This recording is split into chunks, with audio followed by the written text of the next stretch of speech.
যেভাবে মারা হয়েছে, তোর স্বামীকে যেভাবে মারা হয়েছে তোকে কিন্তু এইভাবে মারা যাবে, বেরিয়ে যা। তখন আমি মানে আমার রাগ কন্ট্রোল করতে না পেরে আমি কিন্তু একটা থাপ্পড় মারলাম। থাপ্পড় মারার সঙ্গে সঙ্গে খোকন আর খোকনের দলবল ওরা সঙ্গে সঙ্গে আমার পরে ঝাঁপিয়ে পড়লো, আমার পার্সোনাল জায়গায় টাচ করলো।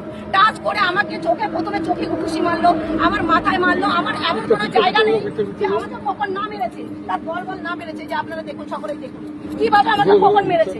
এই যে চোখে ঘুষি মেরেছে, দেখুন কিভাবে ঘুষি মেরেছে চোখে। চোখটাই মানে আমার মাথায় মানে এমন ভাবে ঘুষি মেরেছে ও দলবল, মানে ওইখানে আমাকে মার্ডার করে দিতে পারে।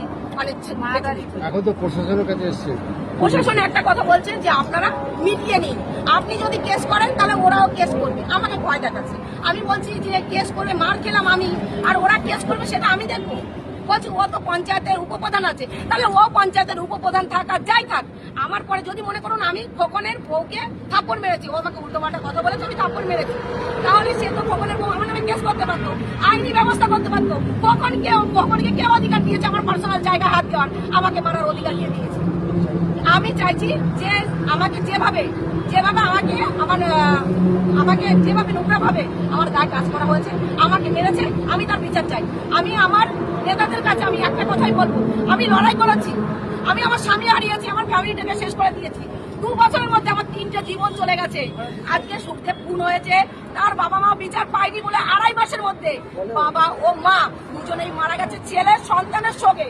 আর আজ পর্যন্ত আমি যে লড়াইটা করেছি, কেন রেখেছে আমার লড়াইটা? আমি একটা কথাই বলতে চাই প্রশাসনের কাছে বা আমার পার্টির লিডারদের কাছে যে আমার বিচার করতে হবে। আমি এখন একটা হিন্দু মেয়ে হয়ে ওই মুসলমানরা আমাকে যেভাবে নোংরা ভাবে আমার বডিতে টাচ করেছে, আমার গায়ে টাচ করেছে, আমাকে মেরেছে, এর বিচার চাই। আমার বলছে যে বন্দুক নিয়ে বোম নিয়ে আয়, যা আছে মালগুলো নিয়ে সব, আজকে বাঙালদের আজকে ছাড়বো না, আজকে এখানেই পুঁতে দেবো, মেরে দেবো, আজকে কবর দিয়ে দেবো। এই কথা বলেছে ওই খোকন মোল্লা আর ওই দলবল।